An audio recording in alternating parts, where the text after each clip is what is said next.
First of all, unfortunately on Thursday afternoon I have to go to a funeral, so those people who put the name for interview on Thursday, please reschedule, because no interviews on Thursday afternoon. Thursday morning, yes, but Thursday afternoon. I know it's very inconsiderate of somebody to die while I'm teaching a retreat, but you know, that's, people are selfish. So that's Thursday afternoon. The other thing is that those of you who want to go over to Bodhinyana Monastery, it's very close by, just down the road, out the gate, turn right. You're most welcome to go in there, especially to try meditating in the hall there, because the hall is a beautiful place to meditate. It's got really nice energy. So on retreats, many people, they just walk over there in the afternoon and just do some meditation in the meditation hall at Bodhinyana Monastery. It's got good energy. So you're quite happy to go over there. Anyway, the questions now.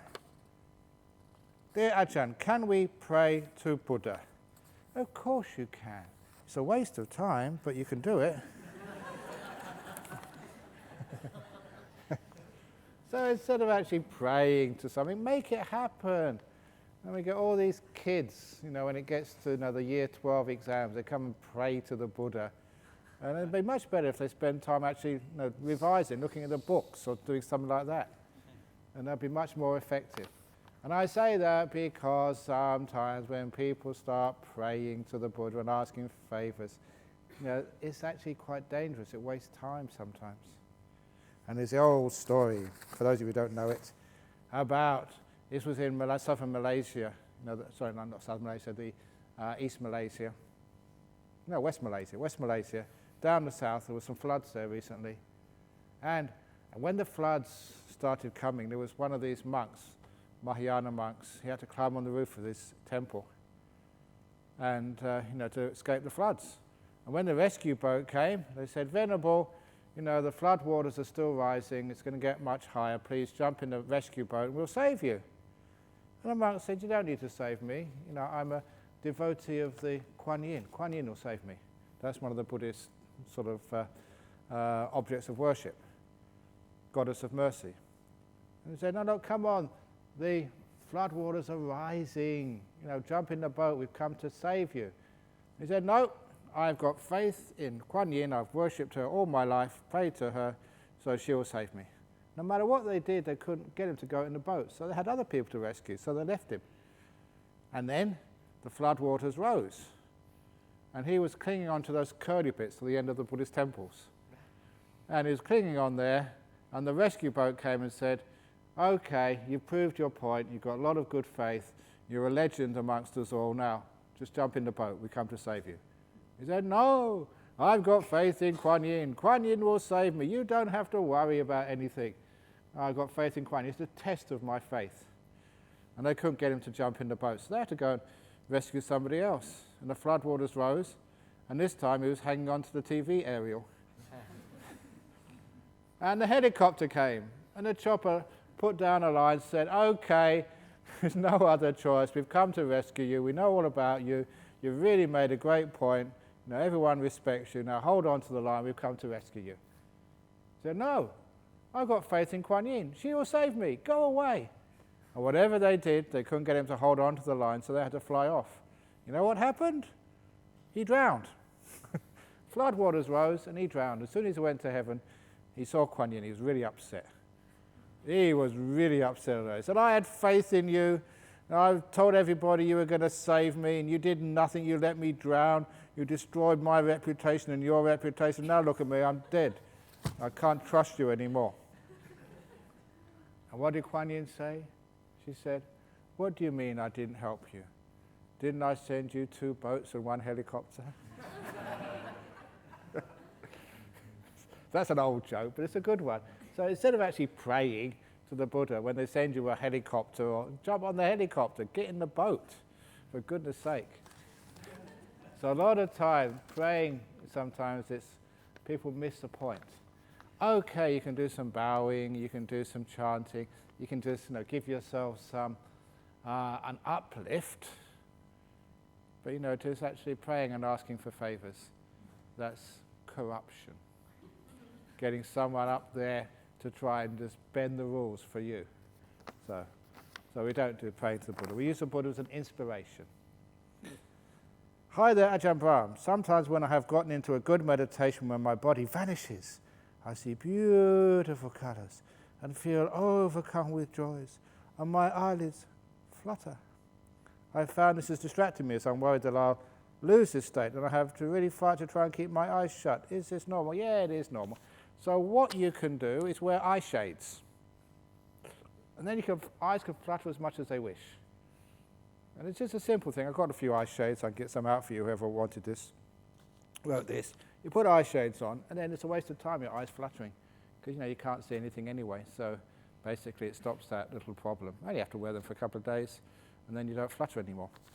And you can still see the beautiful lights, and you've got eye shades on. It can't be the sun. It can't be any artificial light. It's coming from inside of you. So wonderful. But it does happen, eyelids flutter. I think it's because they see a light, and the eyelids don't really know what they're supposed to do. So it's just a bad habit. So put the shades on and you'll be fine. And really have to fight to try and keep my eyes shut? Yeah, because that's what you sometimes do. It is normal. It happens to people. Solution, eye shades.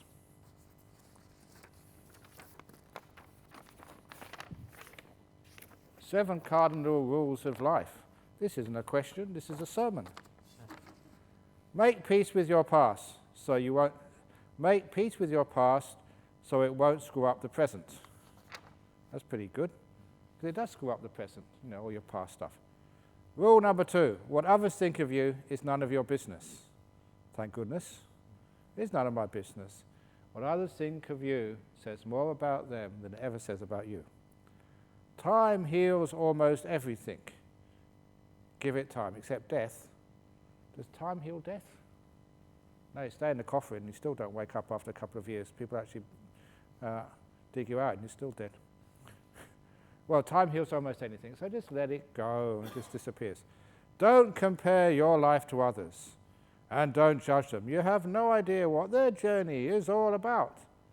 Number 5, my favorite. Stop thinking too much. Actually, that's not good enough. Stop thinking at all. Even a little bit is too much, especially on a retreat. It's all right not to know the answers. They will come to you when you least expect it. I agree with that. No one is in charge of your happiness except you. No, not even you are in charge of your happiness.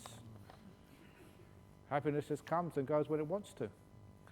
Last, smile. You don't own all the problems in the world, but the few you do own, that's enough to make you miserable. So instead of all the problems in the world. So why not just smile? Because you don't own anything. Oh, what bliss. I don't own anything at all. And this is a little story, which is actually, I told it to one person. It's one of the key stories in order for you to be able to be happy and peaceful. Now you come over here, and this is such a beautiful retreat center, isn't it? But then you ask Bianca, you ask Mike and Dania, and they say, well, it's not that beautiful because they have to work here. They have to fix up all the problems. They have to, when something doesn't work, they're the ones you go to help you. So this is a workplace. And this is what I noticed some years ago, that people would go over to Bodhinyana Monastery and say, what a beautiful place it is. It's so serene. It's so calm and peaceful. And I would tell them, are you kidding? There's so much work to do here. People are always coming and asking me questions after my lunch. Even before my lunch, they come and ask a question. They want a photograph taken. This is my lunchtime. And just straight afterwards, a whole queue of people just asking this question, that question, and questions about their marriage. I've never been married. About their kids. I don't have kids. About their business. I don't have a business, but they still ask me anyway. And there's always other things to fix up. There's buildings to make, there's people to see, there's telephone calls to answer, there's emails you've got to answer about all my responsibilities. Oh, Bodhinyana Monastery. It's such a work camp for me. It's my office. And you come and say, oh, it's so beautiful and so peaceful. And for me, it was work, work, work. And so I realized something was going wrong. When I went to see the monastery, I couldn't see any beauty. I could only see things which needed to be fixed up. Stuff which needed to be done. And I realized I was mistaken. So from that time on, when I realized what was going on, I made this wonderful little rule for myself. Once a week, usually on Monday morning, I would not be the abbot. I would pretend to be the visitor. So when people came up to me on a Monday morning and said, "Can I ask you a question on meditation?" I said, "No, I'm not the monk. I'm only visiting today. Ask one of the monks who lives here." Or anything went wrong, that there was the gutters were overflowing. I said, "Not my problem. I'm only visiting." And when one of the monks said, "I want to disrobe and get married," I said, "Well, it's not my problem. I'm not your teacher today. I'm only visiting." And that was such a wonderful thing to do, to be a visitor, not an owner. When I visited, just like you visit the monastery, you don't own the monastery over the road. You just visit. And that's why it looks beautiful and it's peaceful. But if you're an owner, it's not peaceful anymore. So when I realized could be a visitor, then I could find some peace. So the same with your meditation. Don't own your meditation. Just be a visitor. And then it's far more peaceful, far more serene. You don't have to fix up anything. When you're meditating, just visit your mind. Don't own it. So it can do whatever it wants. Not my problem. I don't own you. I'm only visiting you. "Hi, mind. How you going? I'm going to go in a couple of hours." That way, because you don't own it, that means you don't try and change it. You don't try and fix it. And then it becomes beautiful. When you own it, it's called attachment. When you're visiting, it's called letting go. So see if you can look at your body and mind and be a visitor rather than an owner. And then you can see this last thing. Smile, you don't own all the problems in this world. When you just pretend not to own anything at all, not even your body, not even your mind, then you can smile all the time. That's a great thing. And when you go home, for goodness sake, sometimes you work, in your place of work, your office, your grocery store or whatever. You work really hard. When you go home, why do you have to work at home as well? You just work all the time.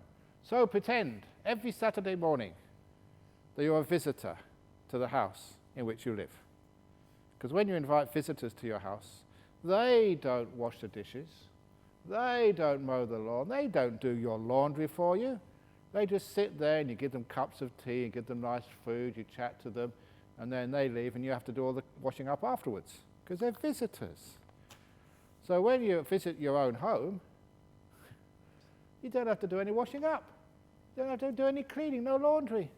You don't have to vacuum the carpet. You're only visiting. That's somebody else's job. So you can enjoy the peace of your own house for these 2 or 3 hours. You pretend you're a visitor. It changes the whole way you look at your house. A non-Buddhist friend of mine said this to me. The phrases sound as if they came from you. If you find them suitable, perhaps they can be useful for your talks when there are no bad jokes. I think it must be this over here. I think sometimes things get roundabout in life. Sometimes you do what's second first and what's first second. That's always my life, getting things wrong. But eating the ice cream, sometimes the monks do this, they eat the ice cream first and then the other things afterwards. They do that because they don't like it melting. So try to do things the other way around. Brush your teeth first and then eat. Interesting, why not? Yeah, flush the toilet first and then go into it. That's what he said. Live life on the wild side, as I say. If there is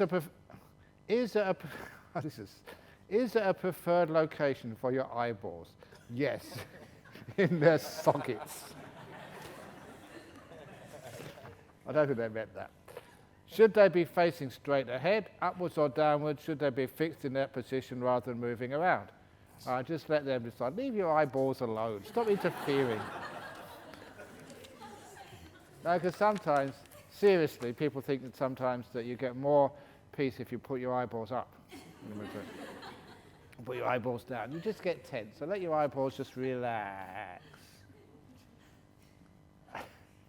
I have got the feeling that all I've ever learned in this life was nonsense. Yeah. Parents, teachers and friends gave me an idea to live. and I lived it like they wanted me to. Yeah. If I listen to Dharma now and compare it to my past life, I know I should live here and now, not in the past. Yeah. I get really depressive, sad, and disturbing feeling. No. Is it right that believing in Buddhism means you let go of the past, which means you actually kill yourself in a particular way? You don't kill anything in Buddhism. Just that part of you which was painful just vanishes. It just evaporates. It disappears. You don't kill things. That's just too harsh.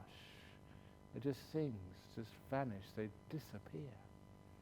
So all that past which caused you trouble, it's not important anymore, except it does, you do learn from the things of the past.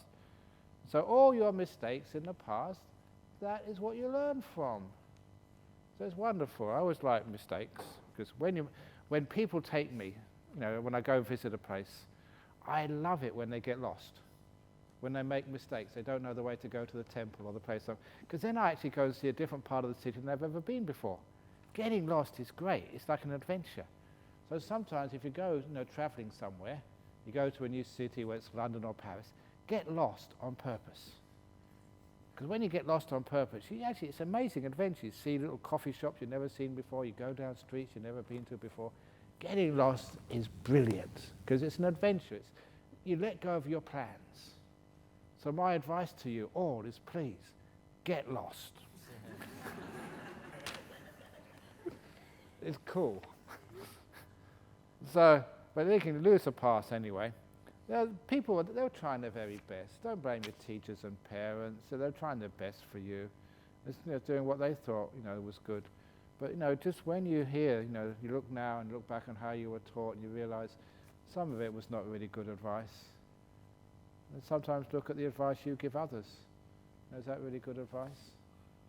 So much of life we try and control others. We've got the nice ideas. We don't want them to hurt themselves, but sometimes you've got to let them hurt themselves. Everyone's got to learn their own way. So your job is just to be kind to people, not tell them what to do. Just be kind to people and let them be free to find their own path in life and see which way they go. And sometimes, if that's someone you care for and love very much, sometimes it's hard to see them hurt and suffer, but you've got to do that. That's the way they learn. Protect them too much and they'll lose their resilience.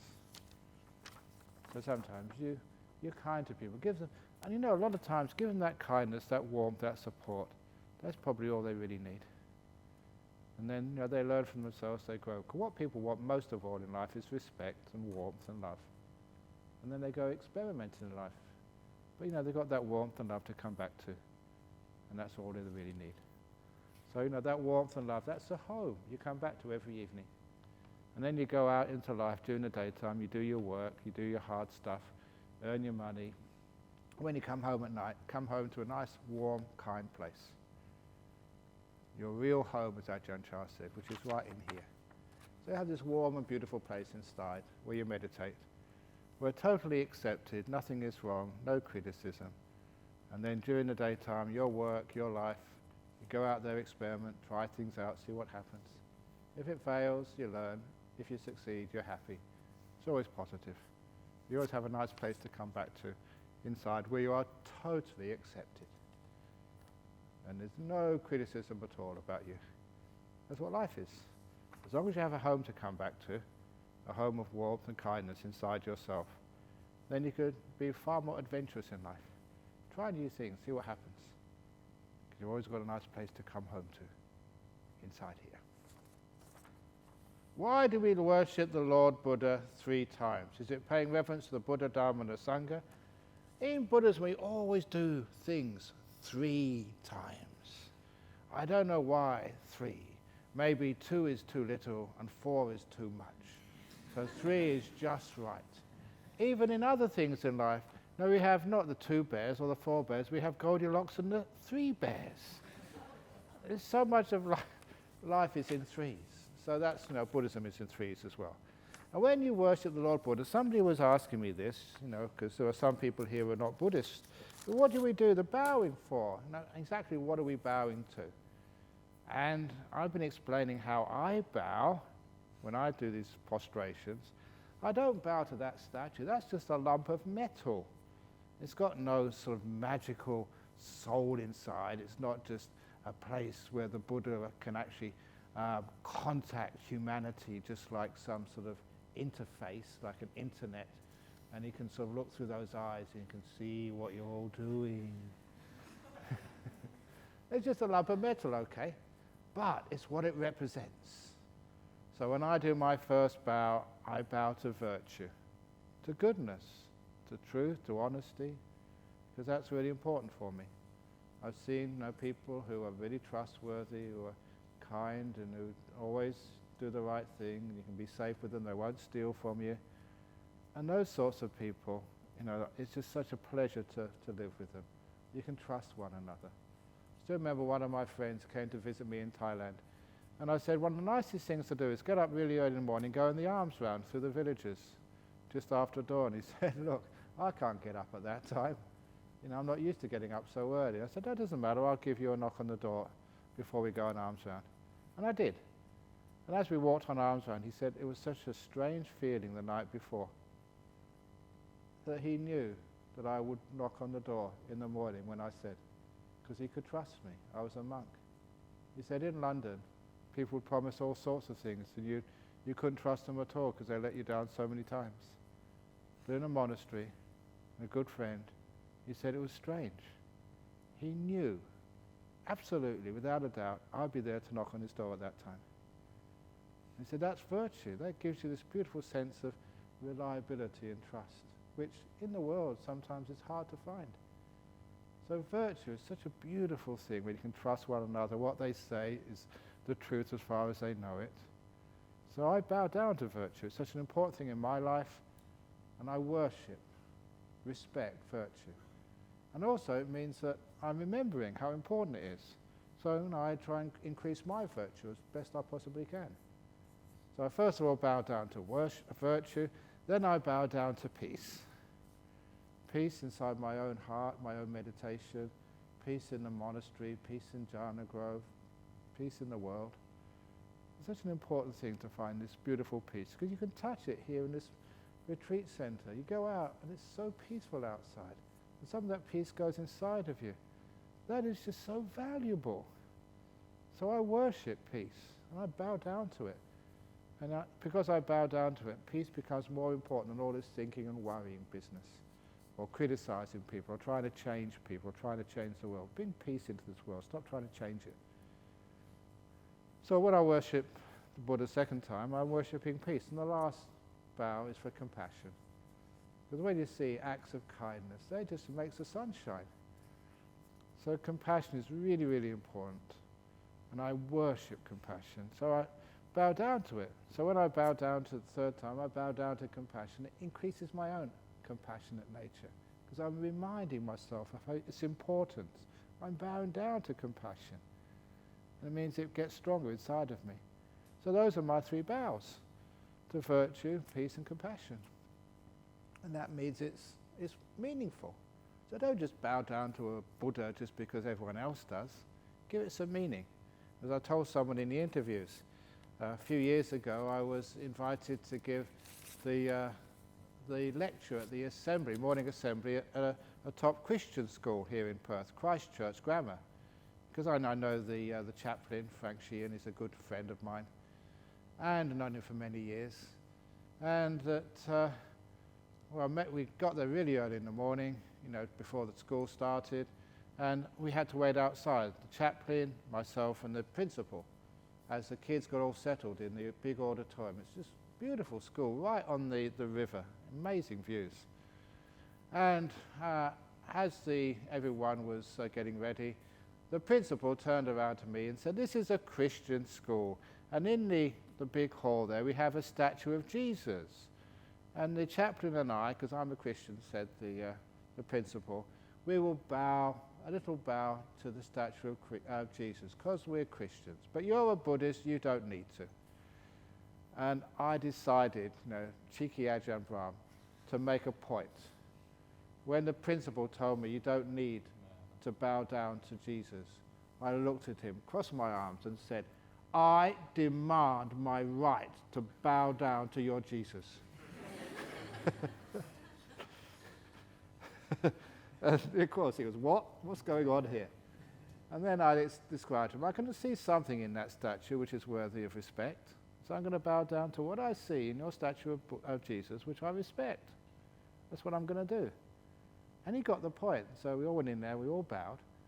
Because 3 months later, the kids came on a visit to Bodhinyana Monastery over the road. And the principal came with them. And together with me, we went into the main hall over there. And the principal did 3 bows to the Buddha statue in the main hall. Because he understood what we're doing. He wasn't saying he was a Buddhist. I wasn't saying I was a Christian. We're just saying there's something in there I can respect, and that's what I'm bowing down to. So you bow down to whatever you see in that picture of the Buddha, which you really respect and care for, which you think is valuable. So for me, Buddha Dhamma, so for me it's virtue, peace, compassion. You can find something else in there if you wish. That's actually why we bow. Dear Ajahn, when I try to meditate during meetings, I am not saying anything when not asked. My boss always tells me later on that he expects me to contribute something. In his point of view, this is a lack of interest. He also did cut my salary. What can I do? Don't sue me for losing your salary. No, sometimes there's an old saying that what is rare is very valuable. So, like you get a stone out here, a piece of ironstone, it's all over this scarp, but if you find a diamond, that's very rare, that's really valuable. And sometimes in these hills there is some gold. So who knows, you may be walking along the track and find a nugget. Who knows? At least that idea will make you more mindful when you're walking around. But it's only valuable because it's rare. And the same with speech. People who talk too much, no one pays much attention to your speech. But if you only talk every now and again, because it's rare, it's of higher value.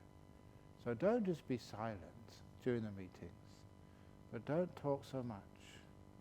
But every now and again, you say something. And because you hardly ever speak, everybody will pay attention to you. Incredible, powerful way. And just, whatever you say, they think, wow, that must be profound. That's what sometimes monks do, and teachers. They only say a few things, and no one understands it. So they think it must be profound.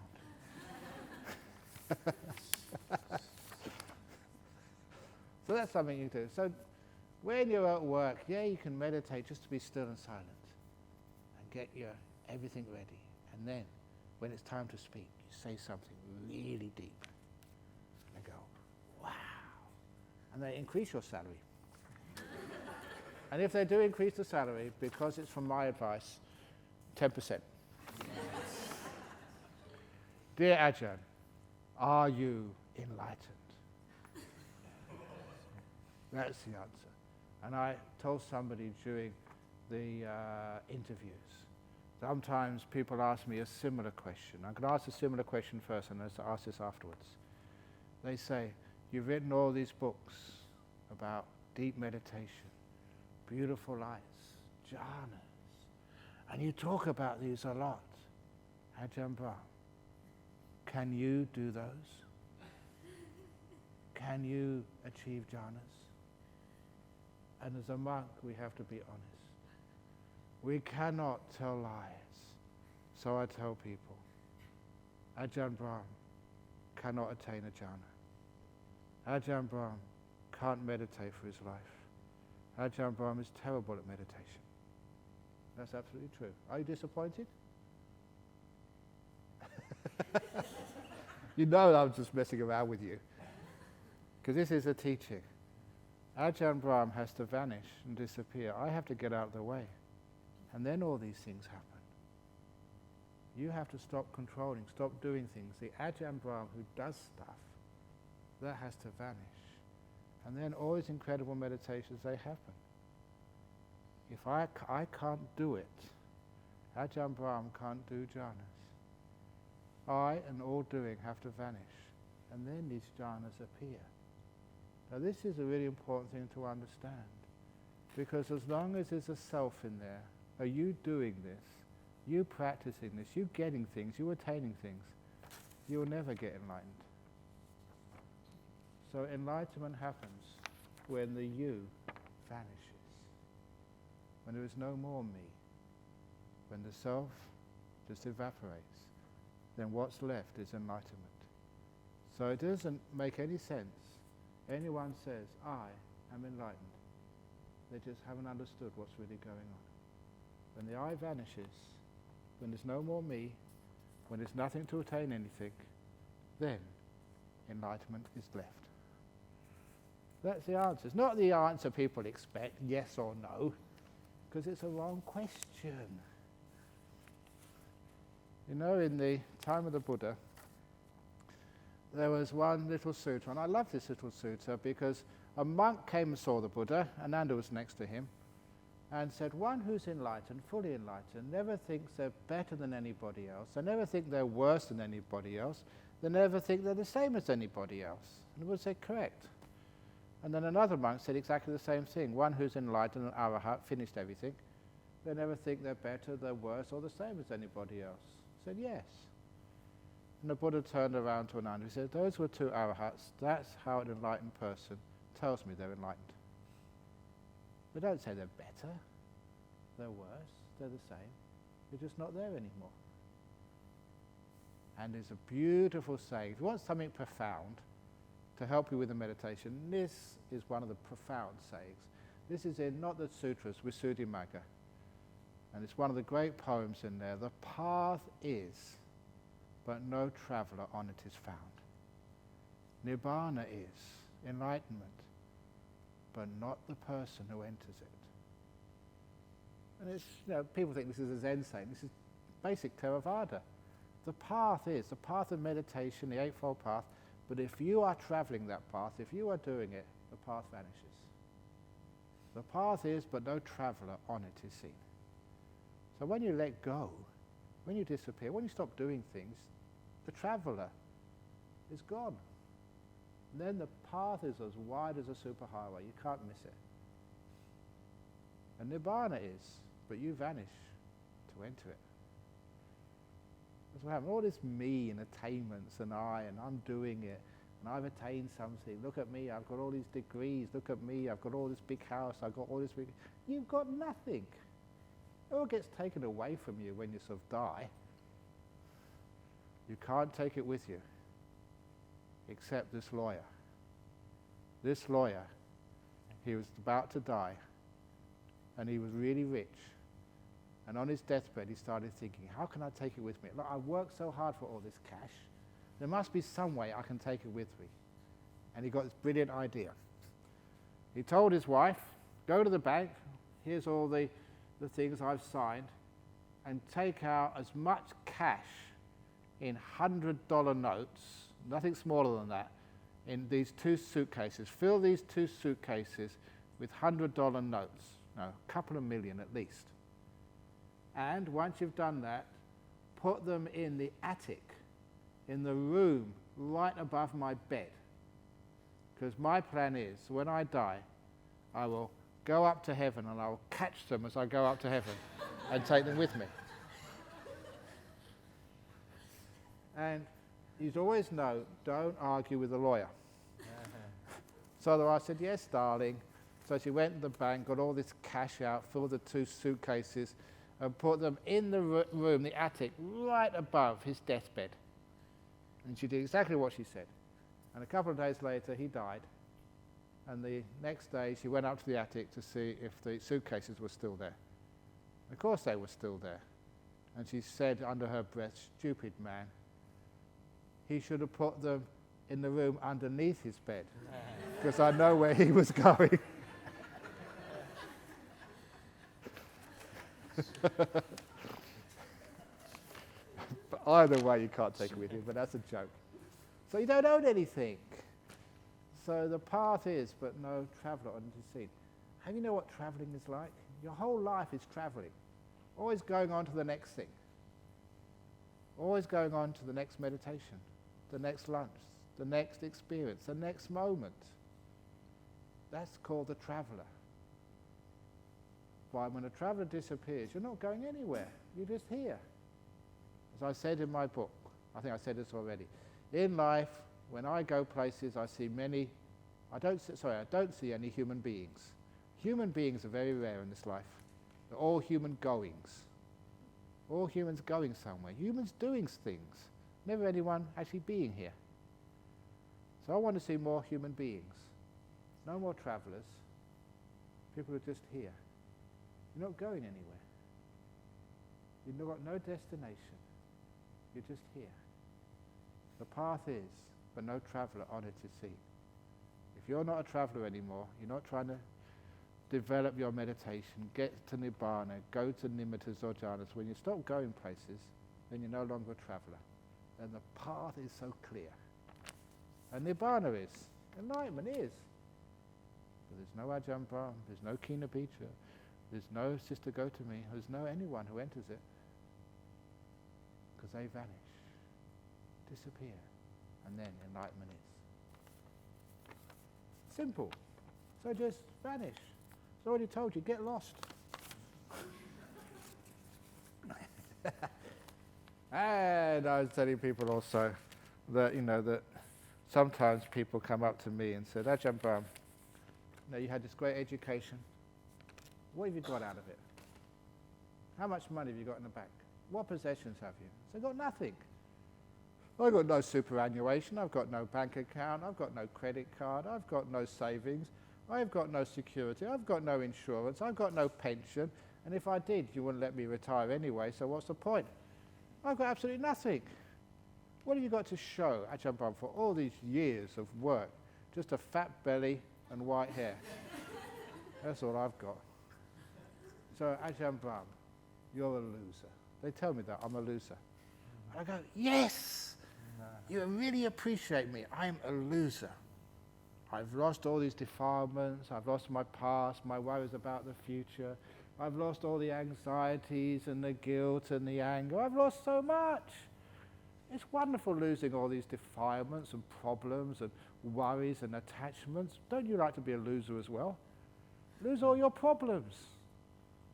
So I said, yeah, I'm a loser. Well done. And there's a program apparently about the biggest loser. You know who the biggest loser is? The Buddha. He lost everything. Totally. So, if you see a monk or a nun, Sister Gotami, you're a loser.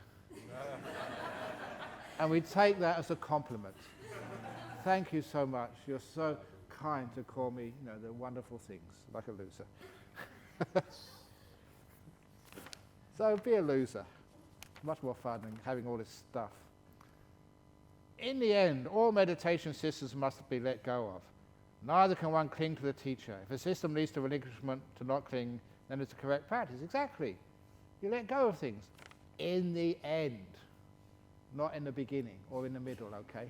In the end. So they have the simile of the raft for the Buddha. So use the raft to cross from one side to the other side of a river. But once you cross over, you don't carry the raft with you. You let it go. Don't be attached to the raft.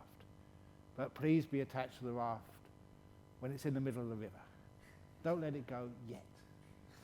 Otherwise, you will drown. Trouble is, people let go of things before it's even left the shore. So hold on to the path. There is a thing to be attached to, and there's a time to let go. If you don't know the difference between those two, you drown in the river. So in the end, yes, all meditation systems must be let go of. All doing has to be let go of. Neither one can cling to the teacher. Of course you don't cling to the teacher. You just listen to the teachings. Not the teacher, the teachings. That's why the three refuges for Buddha are the Buddha, the Dhamma, and the Sangha, not the teacher. We don't have a guru tradition in Buddhism. It's not the guru, it's the Dhamma, the teachings. If a system leads to relinquishment, yes, to letting go, to being a loser, then it's the correct practice, I agree. Is this a nutshell of Buddhist meditation? Should one learn to let go of everything, even the teacher? At the end. When you've learned enough, then let go. Trouble is, people attach to bad teachers like me. I am a bad teacher. You know why I'm a bad teacher? I can prove it. because many of you keep coming back year after year after year. If I was a good teacher, you'd come once and be enlightened and out. But you keep coming back again, therefore I must be a very bad teacher. Imagine if I was like teaching in school, year 6, say, and people come back year after year after year to year 6 into my class. I'd get the sack, I'd be banned. But of course, teaching meditation, teaching Dharma is much different. It does take a long time. Ajahn, did the tattooed man embark on the journey career towards enlightenment? The man had his jhana. I don't know. I don't know what happened to him afterwards. Would you like to give us some laser lights too? He. Now what happened? One of the things is we're not allowed to show psychic powers. And this guy is dead now. That's the one I can actually say things about it. Because if he was alive, then you go and find him, some of you would, and say, okay, monk, show me your laser lights. He would do that because everyone likes psychic powers. So we keep it secret. And those ones who have psychic powers, you just do not know. You don't know which monks or which nuns can read your mind. Are you scared now? He.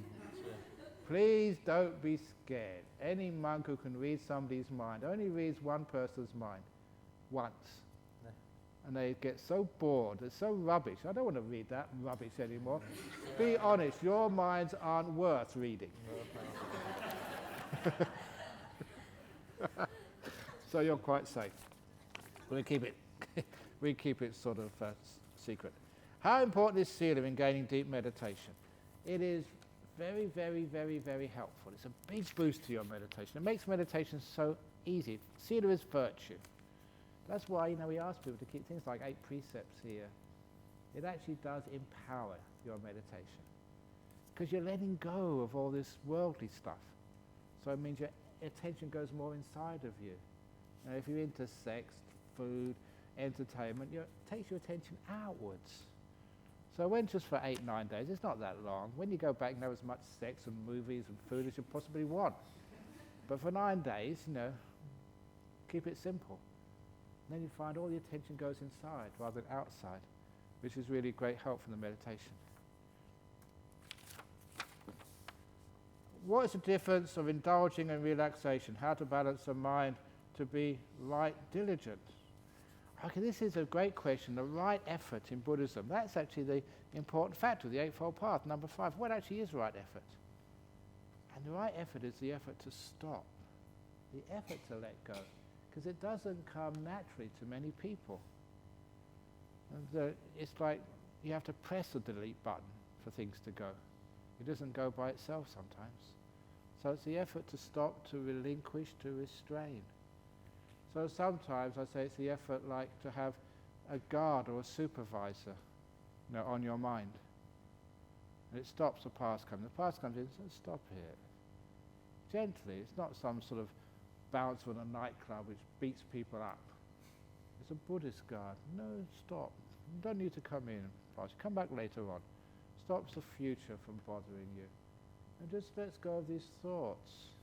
It does it very gently, very peacefully. It just stop. That's why I always tell people that you've got Dhamma in every major city. They're teaching you. It's called the stoplights, the red lights. They're such a brilliant invention, because they stop you sort of going fast. You're going to work, you're really late, and you get the red traffic light. It shows you can't control life. You have to stop. And what a beautiful thing that is in life, stopping from time to time. People ask, how can I find time to meditate? On the way to work, you've got the stoplights. It shows you can't go anywhere, you can't travel anymore. You've got to break and be still for a few minutes. What a great metaphor for life and meditation. You can't always be going somewhere. Sometimes in life, you have to stop.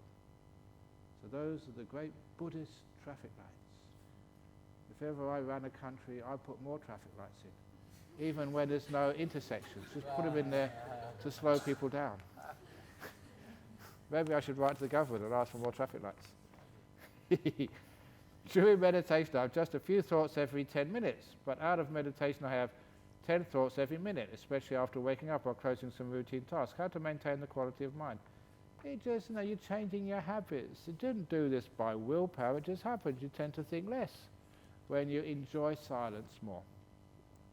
During walking meditation, can I focus on simply the movements instead of the muscles and sensations, etc.? Yeah, sure. You can just focus on the movements. Just like we watch the movements of the breath, we watch the movements of the legs. Yeah, that's fine. So you can adapt a little bit. Don't be just this person who just follows everything I say without any intelligence. Because this happened in one of our monasteries in England. Sometimes people have so much faith in the monks and nuns, whatever they say, they just do it. So apparently this really happened. There was one of the nuns was sitting in the passenger seat and somebody else was driving them to the airport or somewhere. And the nun was giving the instructions. She said to the driver, go straight ahead at the roundabout. And that's what she did. She went totally straight, up over the curb, up over the... Well, you told me to do that. You're a holy nun. So please, you may respect me a lot, okay? You may think, Ajahn Brahm is so wise, he's enlightened and everything else. But please, use your own intelligence. If I tell you to go straight back to your room, don't just walk through the walls and break the walls down to go straight. Very good. Om Mani Padme Om. What do you use it for? As the old joke goes, oh money, pay my home. Now, you usually use it as a mantra, just to put the spaces between the words. That's the best use of it. What's the difference between jhana and samadhi? Jhana is sama samadhi, correct stillness. Samadhi means stillness, not concentration. Samadhi means stillness, not concentration. Samadhi means stillness, not concentration. And the right stillness is the jhanas. Is samsara the same as the Hindu concept of karma? No, not really. Samsara literally means wandering, traveling. That's what samsara means.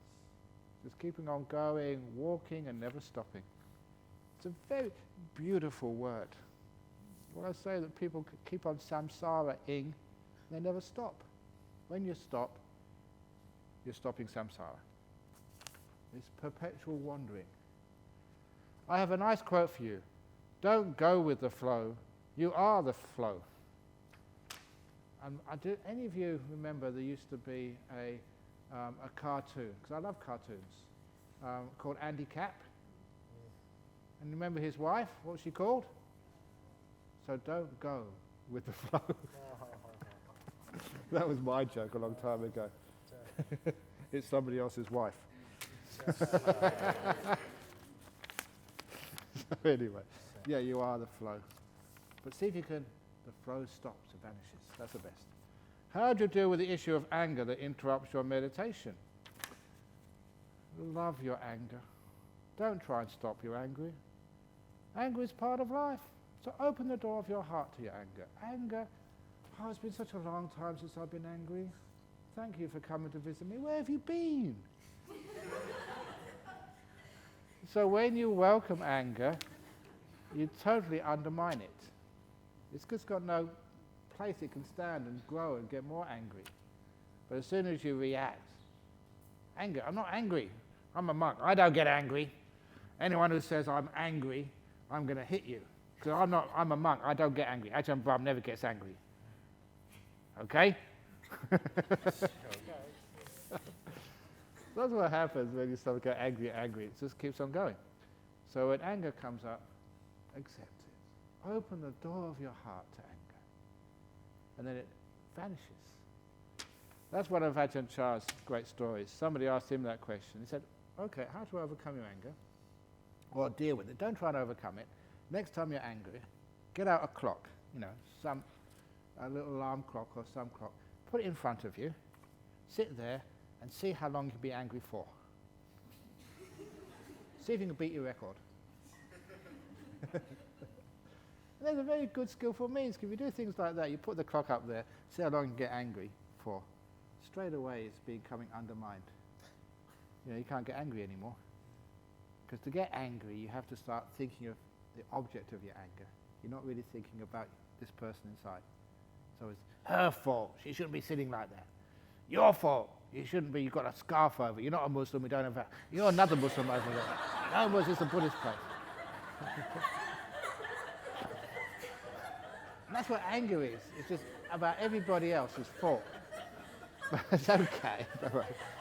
But when actually you start thinking inside what anger is like, it can't last any longer. You know, you think, what am I saying?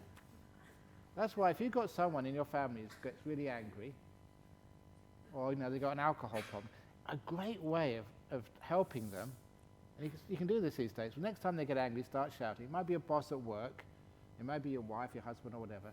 Get out your smartphone and video them. No, really, video them when they're angry.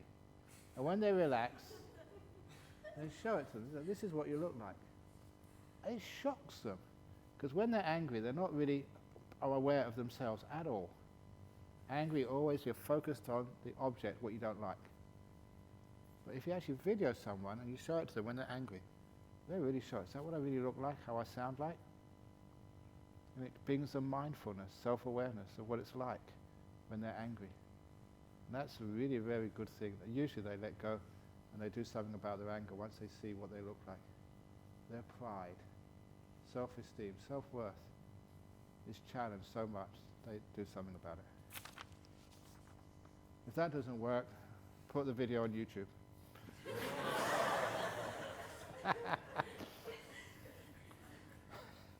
You start off your meditation angry. How do you calm down? Again, use reverse psychology. Don't try and calm down. See if you can increase your anger. See if you can amplify it. Come on, really get into it. Yeah, come on, woo. After a while, it's so stupid. You laugh and it disappears. But this is actually how the anger stops. Just by being kind to the anger. I don't know where this is. Just old karma from somewhere. I don't know why I'm angry, who's upset me. So just accept the anger. Embrace it. And then when you don't get angry at the anger, it soon burns out. Uses up all its fuel. You don't give it more fuel. Dearest Ajahn, Bianca has been awesome, like a loving mother. Where is she? She's still here? Yeah, she's in the back. Round of applause for Bianca. Is there any plan for longer than 9 days retreat? Yeah, this retreat, we're going to go on for 3 weeks. No, too long already. Longer than 9 days retreat. Sometimes we do the range retreats, but that's very hard to get into. A man can enjoy 7 chances of ordination, including intent of short ordination. Do you think modern day women might have this chance to try out brief ordination too? It's so hard. We don't actually have brief ordinations in this monastery. We've just got no space. It's just too many people want to do the full ordinations. Same as in a nun's monastery, there's no space in there. That's why many of the nuns right now are working their butts off just building more accommodation over there.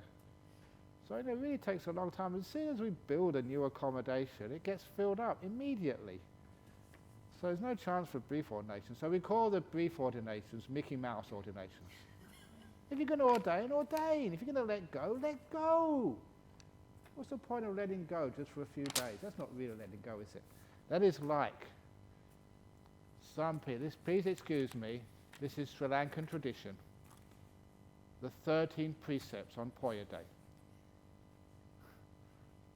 And people, many Sri Lankans haven't heard that before. What do you mean 13 precepts? Usually you have the 5 precepts, which Buddhists are supposed to keep all the time, not deliberately killing, stealing, committing adultery, lying, or taking alcohol. And if it's on the Poya days, the 8 precepts, which you're supposed to be taking all the time here, that's including, instead of not sexual misconduct, no sex at all, and also the extra 3 precepts of not eating in the afternoon or evening or night time, and not sort of wearing cosmetics or listening to movies and stuff, and lastly, using simple furnishings. And so these days, some Sri Lankans, they go to the temple on these Poya days once a week, and they take 13 precepts, which is 8 precepts in the morning, and then they change to 5 precepts in the afternoon. In other words, they only give up eating in the afternoon, in the morning. and in the afternoon they take the other 5 pieces. Now that's relaxing, but don't worry about it. The Thais are even worse, because I saw this. They take the 5 precepts, they put their hand up like this to take the 5 precepts. Parnati, Pata, Viramani, Yati, Nadan. And that's what you do. But then I went to Thailand and I saw someone doing this. One finger down. I've never seen this before, and I said, what are you doing? Oh, today I'm only keeping 4 precepts. They still chanted all the 5, but when they put one finger down, it's like, crossing your fingers behind your back, you can lie. I'm only doing 4 precepts today. And of course, then I started really looking. Sure enough, I saw one with 2 fingers down. And absolutely honestly, with all fingers down. They weren't keeping any precepts today, but they were still chanting all 5. That's not the way to do it. If you're going to do it properly. So, doing short ordinations, isn't it? You do a short ordination, do it properly. It's like having if you get married, you do like short marriages for 7 days. No one would do that, would you? Crazy. Yesterday you mentioned that we have 2 awarenesses. What is it? The knower, the doer. Can you please expand on this concept? No. Next question. I would expand it on it. The knower is just the passive part of the mind. The passive part, okay, just receives information. Can see me, can hear the sound, can feel the body, can know the thoughts, but doesn't react, doesn't plan, doesn't even give it a name. So the knower mind is seeing the sunset in the Lao Tzu story, saying, what a wonderful sunset, that's the doer. When you know the difference between the two, most people, they just live with the doer, and the knower just gets so little attention, so little energy. And so when you actually meditate, the knower wakens up, gets energy, gets bright. You see so much more in life, because you're not doing anything, you're actually knowing things. That's why the food tastes more delicious, the sunsets get better every evening, the night sky, it's a clear sky, it's incredibly beautiful. But if you're doing something, you can't see it, and your energies are so low. So it's a great fun to stop doing stuff, be more still, and then know more, feel more, become more alive. I find it difficult to see joy when watching my breath. Any tips? Yes, you can do backwards breath meditation. You know how to do backwards breath meditation? I will now show you. When I say go, I want you to close your eyes, breathe in and out 3 times.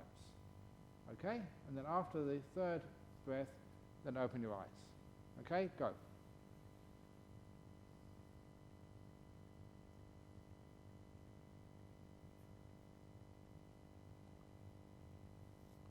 Okay? Now remember, count to 3. Just 1, 2, and then 3. You can open your eyes now. Now, you all started with the in-breath first, and then the out-breath. In, out, in, out, in, out. Now do the same exercise. We're going to start with the out-breath. Out, in, out, in, out, in. Okay, ready? Go.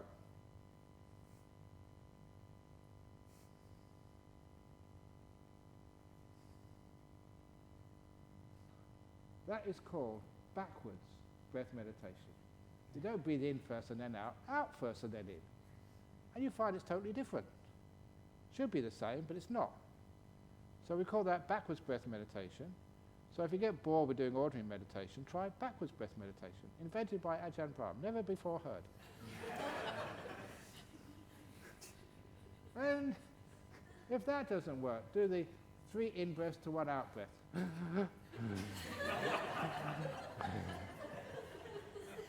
Then you see you're laughing. It's already fun meditation, so the breath, you get lots of joy with it.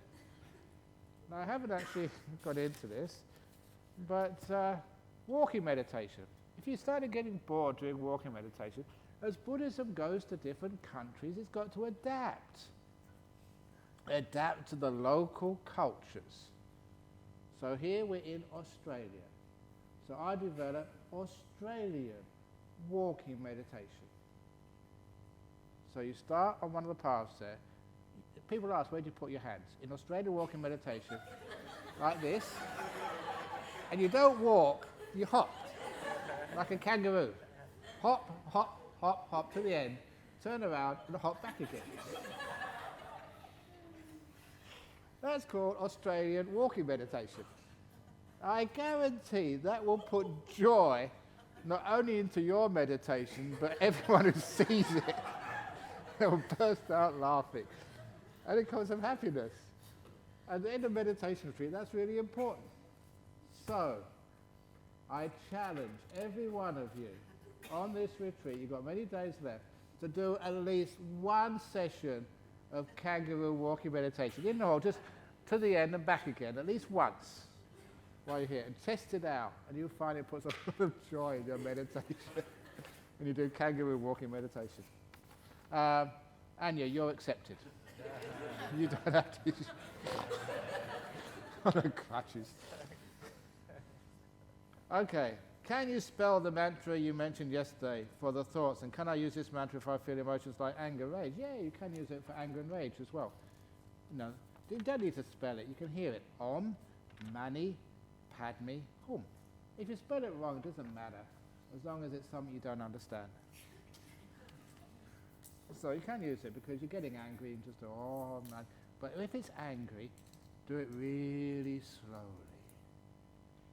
Because that's one of the great techniques. When someone's angry at you and they're up in front of your face shouting you, as Tony Abbott said, shirt fronting you, then all you need to do is just start to speak really slowly in a very low tone of voice, and you'll find no matter how angry everybody, they calm down. But what do you do to get someone to get really angry? You start raising the pitch of your voice and you start saying, you stupid person, you should know how to meditate by now. How many times am I going to teach you? You've been coming here for so long. Why are you doing this? You can see just how you use your voice. You can actually make people angry and excited, or you can calm them down. So you can do that to yourself sometimes. And you just calm down. Really good. While at a Vipassana retreat recently, I learned something fundamental about meditation. Can you verify this? And I'll expand upon it. We were taught the following. The secret of success in meditation is repeated unawareness and understanding of the three essential elements of the Buddha's teaching. Anicca, dukkha, anatta. Yeah, it's not repeated awareness, but seeing the deep meaning of anicca. Dukkha, anatta. Anicca means it's things which you thought were always there. Vanish. To understand what anicca, this is the deep teaching. But why not? You ask it now. If I don't finish these, another 10 or 15 minutes, I'll do these questions later, tomorrow. It's my simile of the tadpole and the frog. A tadpole was born in the lake, in the monastery. And it was a very smart tadpole. She went to tadpole school, where she excelled in science. In tadpole high school, she studied chemistry. And she was specializing in the nature of water, H2O. And she even went to Tadpole University in the lake. And she did a chemistry degree on water, H2O. And in the Tadpole school, because it was in a monastery, they also had learnt about Abhidhamma, about the essential nature of water, according to the Buddha's doctrines. But do you think that tadpole, with all of that learning in school and university and Abhidhamma school, could ever understand what water really was? A tadpole can't understand water no more than a fish can. Why? Because it's always there. There isn't no life when there's no water. How can you know something which is always present? In fact, you can't even perceive it if it's always there. But the difference between a tadpole and a fish is that a tadpole one day becomes a frog. She grows legs. She grows arms. She doesn't know really what she's doing. But one day she's playing around as a frog, and she jumps out of the lake, and she's standing on dry land. This is weird. She's never experienced anything like this in her whole life. She's totally out of her comfort zone. Something which was always there is now gone. missing water. And only now can little tadpole, now frog, understand what water is. Once it's anicca, vanished, disappeared. That is the meaning of anicca. Not things coming and going, things going which were always there. So much you could not understand what it truly was. That is why we do these deep meditations. When things vanish, your body vanishes. You know there's a doctor here. Do you know what the body is? Ha ha ha. How can you? You're like the tadpole who's gone to med school in the lake. Doctors don't know what the body is. When the body vanishes and disappears in deep meditation, then you've got a chance of knowing what this body is. Like the frog can understand what water is, because now it's gone. Now, your will. You know what this will is? Did you choose to come on this retreat? Did you decide when you're going to go to bed tonight? What you're going to eat? This choice, this will. Do you understand what it is? How can you? It's always been there. But in the jhanas, especially the second jhana, that totally vanishes. Disappears, it's gone. That's weird. Scary, because you're totally out of your comfort zone. All your protective mechanisms to choose, to make your own will, is totally gone. It's not there anymore. Now you can understand what this will is. Before you can't. Well, it's one of the reasons it's hard for you to let go. Because what you're letting go of, you're actually letting go of your will, your choice, doing stuff. It's scary. It's good fun. That's why you can actually do it, because it's interesting and it's pleasant and it's joyful. But in the deep meditations, it's gone totally. And wow, that is real bliss. You realize this will, it's not yours. Actually, it's a pain in the arse. Will. Never lets you be still. Always getting you to do this and do that and work hard and maintain this and control that, and just, wow, it just keeps going on and on. Even at night time, you dream about what you're going to do in the morning. Never stops, except in deep meditation. That's called anicca. Things which were always there now totally vanish the first time in your life. And when they vanish, there's bliss. Oh, what peace to have no will at all, for the body to totally vanish. That is just way, way better than sex. You know, there was this another guy. He was in our monastery. Unfortunately, he was a heroin addict, but he was really trying hard to kick the habit. He was going so well, but, you know, for those of you with addictions, you know what it's like. You have to say no 1,000 times every day. You only have to say yes once, and you're back in the addiction. Such an impossible task. People do that, and they do. You know, amazing just what you can do to overcome addictions. They're really heroes.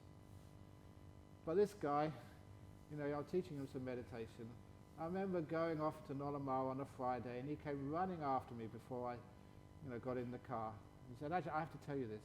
He said, "I just had a really, really, really deep meditation."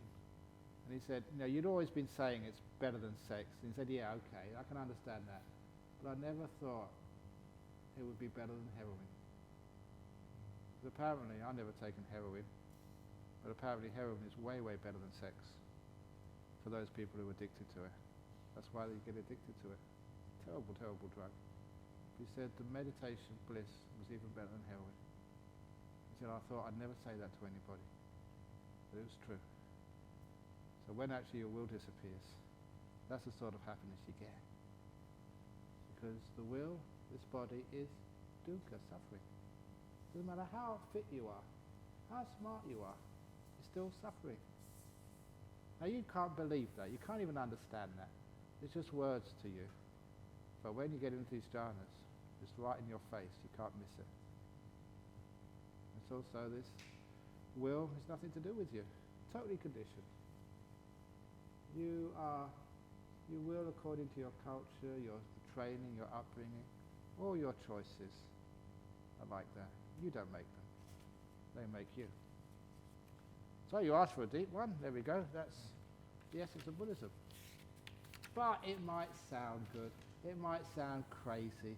It might sound, oh yeah, these monks, they don't know real life. They should get a job and get real. But you get into some of these deep meditations, and that's what you'll see. The water vanishes. Things which have always been there are no longer there. They can understand them. That's why it's scary, but it's blissful.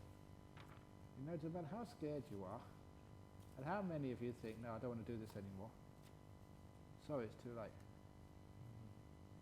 I've already conditioned your will. When you hear these teachings, you may put them aside for a long time, but you can't forget them. I've got in your head. Your will has now been conditioned.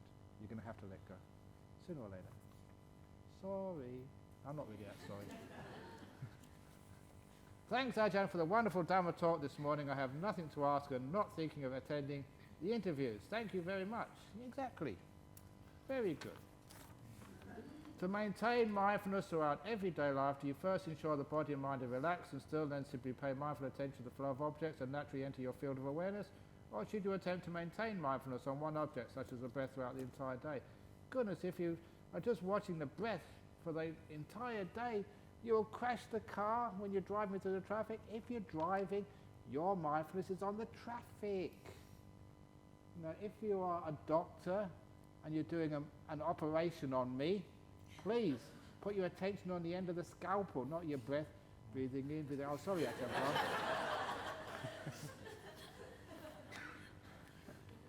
So mindfulness, the wonderful way of putting mindfulness into everyday life.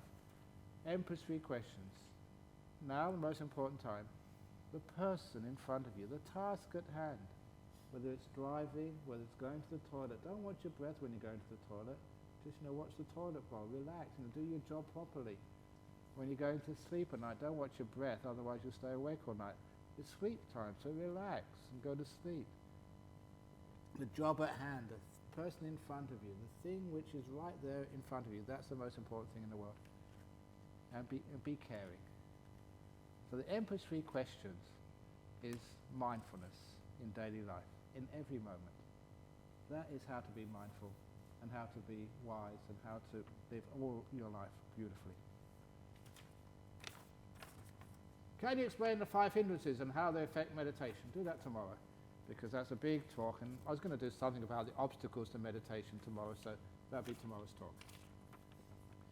Can you please explain the function of the brain within the body and how the brain interacts with the mind? Ooh, that's a really nice talk. I really get into this. Okay, the brain and the mind are totally different.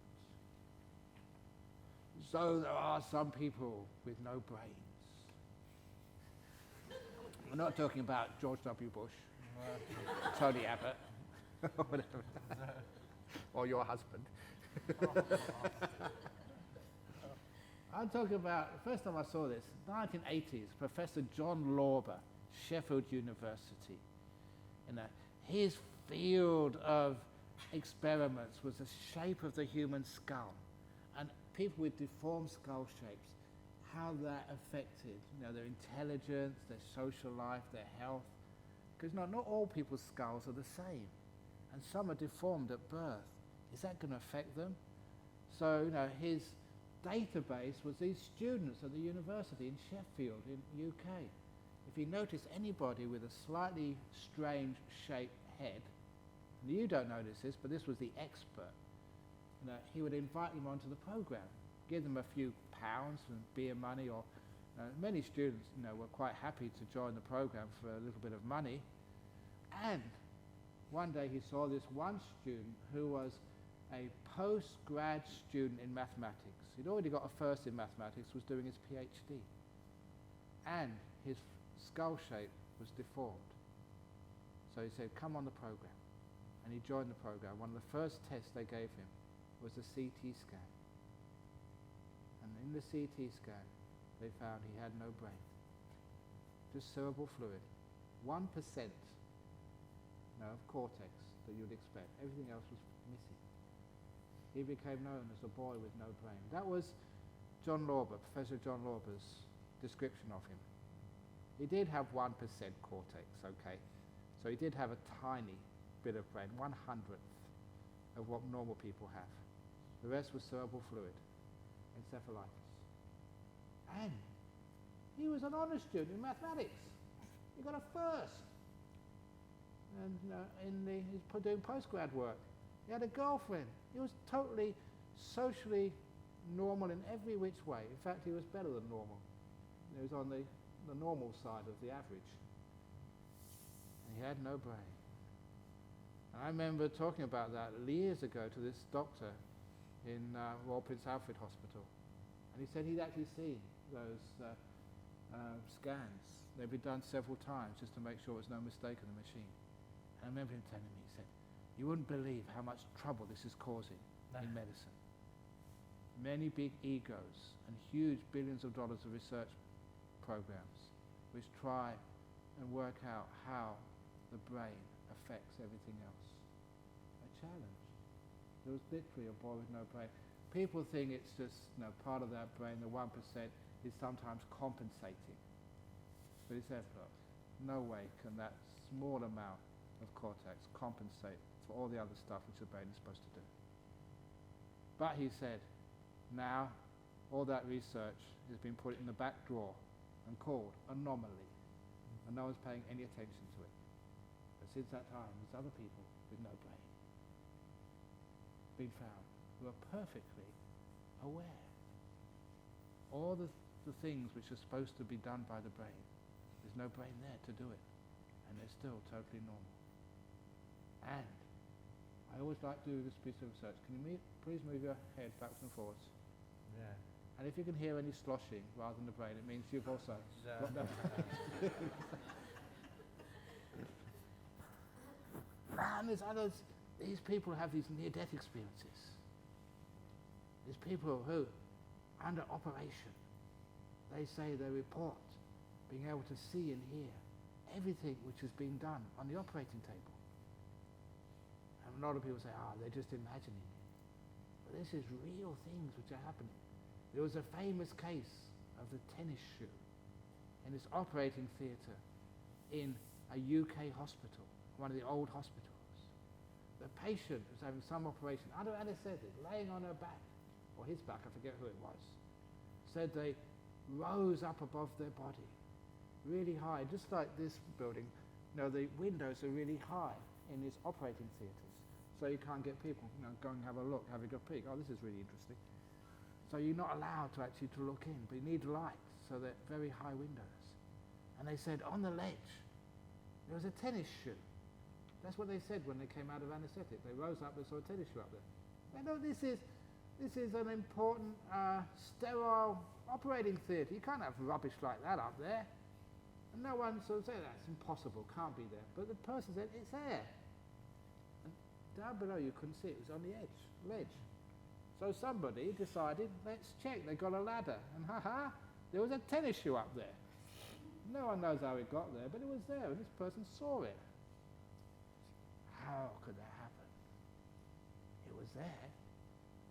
So in Buddhism, the brain and the mind are totally separate.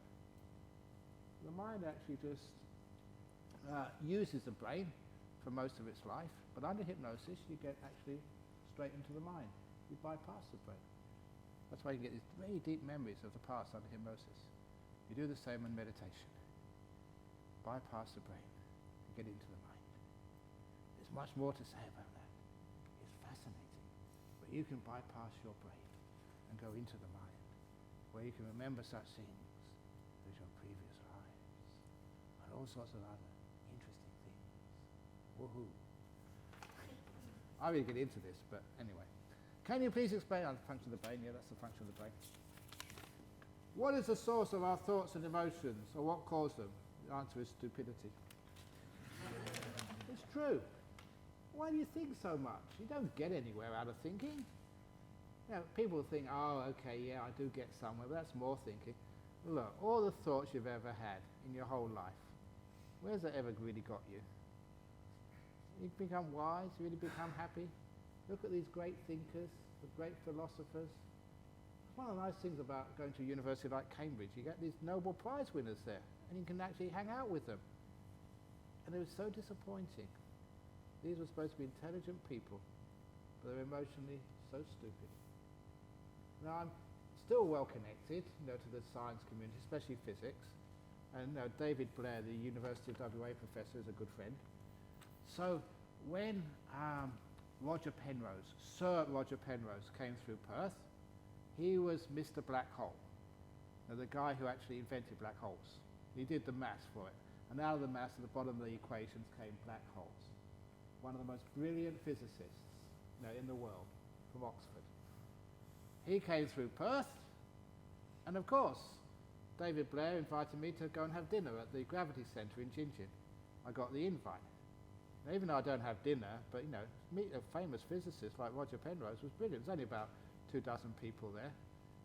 And I needed a lift, and so I invited Dennis Shepherd. He was the president, and he was always interested in astronomy. He was really rapt to meet Sir Roger Penrose.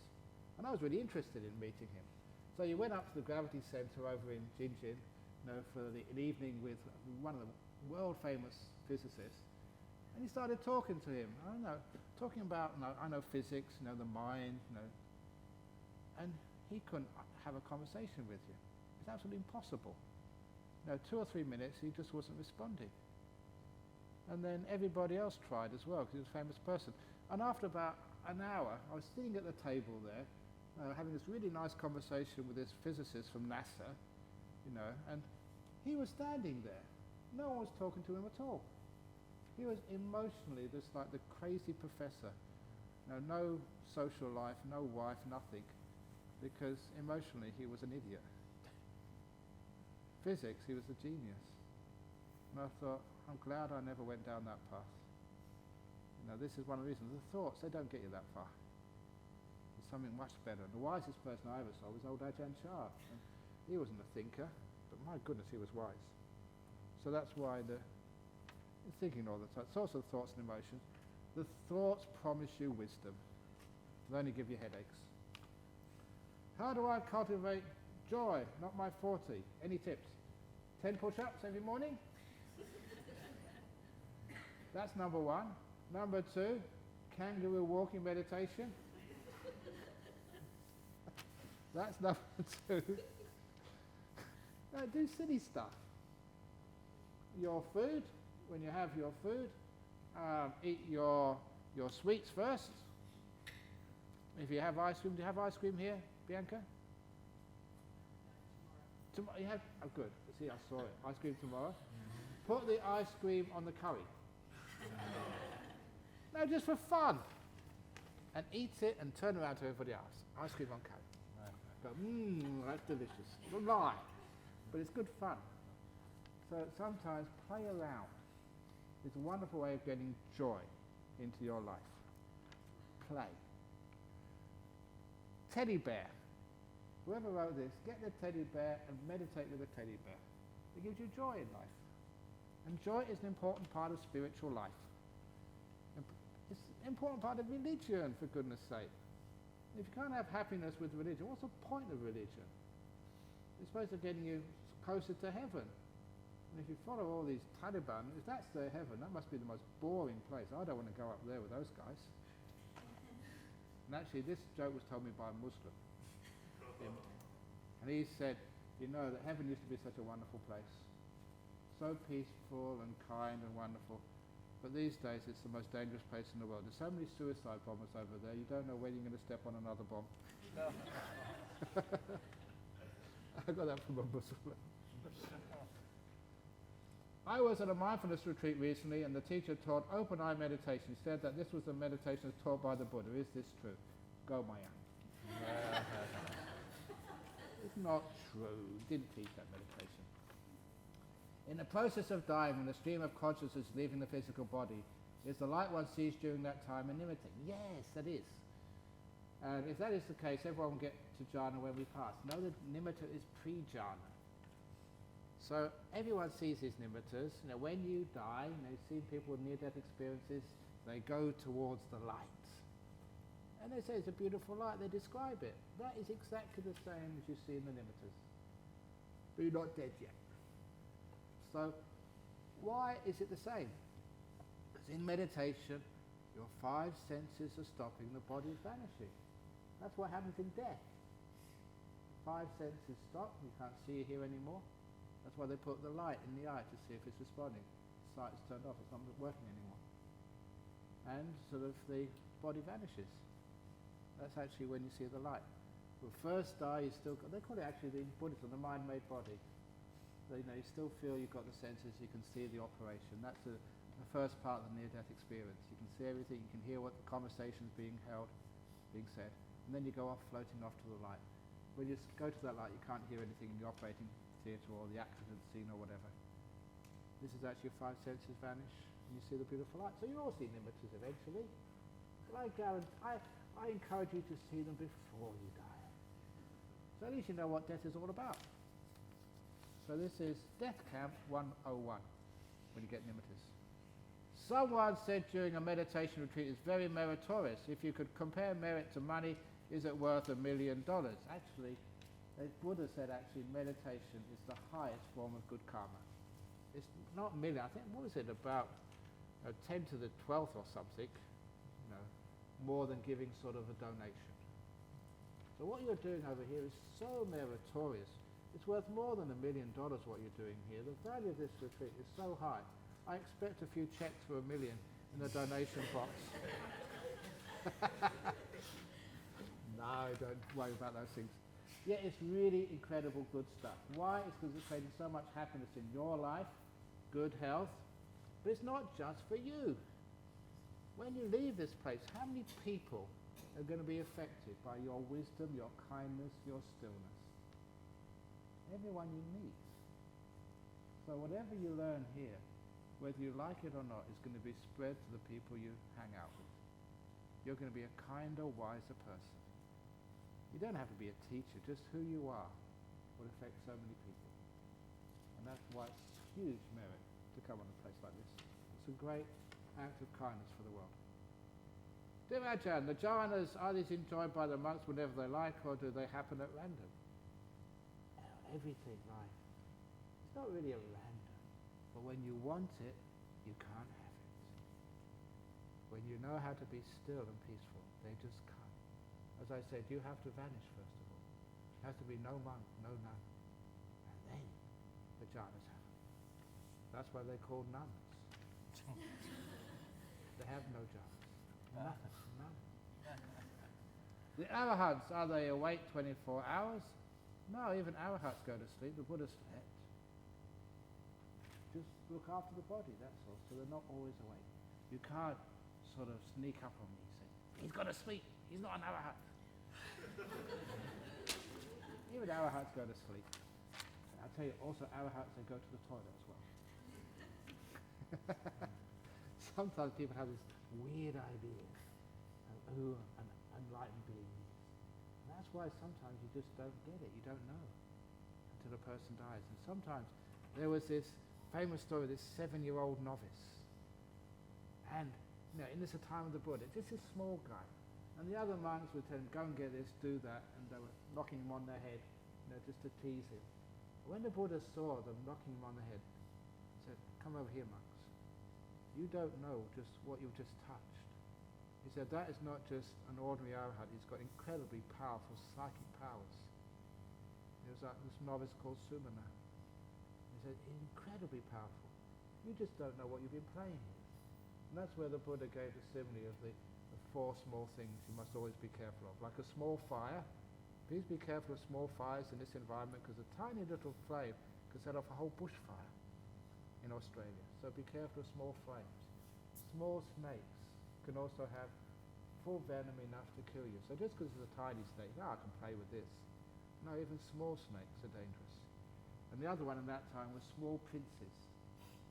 You may mess around with some sort of child or grandson of the king, but he may become the king and he'll remember what you did, and then he'll take revenge on you. So be careful of small princes.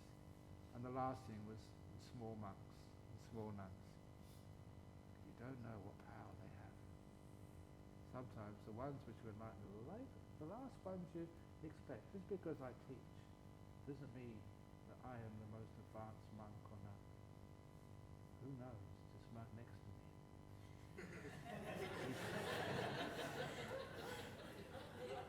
And that's what they always say. Okay. And then they say, yeah, you know the life of Brian? You know, I'm not the Messiah. They say in the text that he will deny being the Messiah. He must be the Messiah. You just don't know. So anyway, are there any living Arahats that you may have known of? Yes. Who were they? I'm not saying. Good night. Sadhu. Sadhu. Sadhu.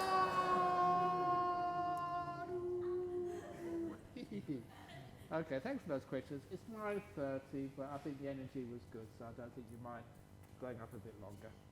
So have a good night, all of you, and if you're an Arahat, you won't need to